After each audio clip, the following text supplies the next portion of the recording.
அது வந்துங்க, ஒரு எக்ஸ் முதலமைச்சராக இருந்திருக்கார், சரியா? இன்னைக்கு எதிர்கட்சி தலைவராக இருக்கிறார். அவருடைய வார்த்தைகள் கண்ணியமாக மற்றவர்கள் மதிக்கக்கூடிய அளவுல இருக்கும்.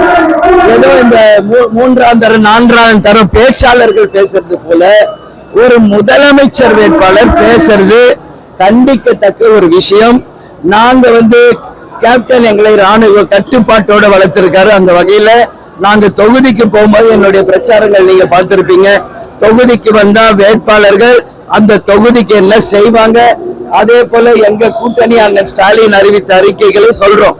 ஜெயிச்சு வந்தா தொகுதிக்கு என்ன செய்வோம், மக்களுக்கு என்ன செய்வோம், அதுதான் முக்கியம். அதை விட்டுட்டு சும்மா அடுத்தால குறை சொல்றது, திட்டுறதுனால நிச்சயமாக இதற்கான பலன் எடப்பாடி பழனிசாமி அவர்கள் தேர்தல் முடிவுகள் மே 4ஆம் தேதி வரும்போது நிச்சயமாக அவர் அதற்கான பலனை அடைவார் என்பதை உறுதியாக நான் சொல்றேன்.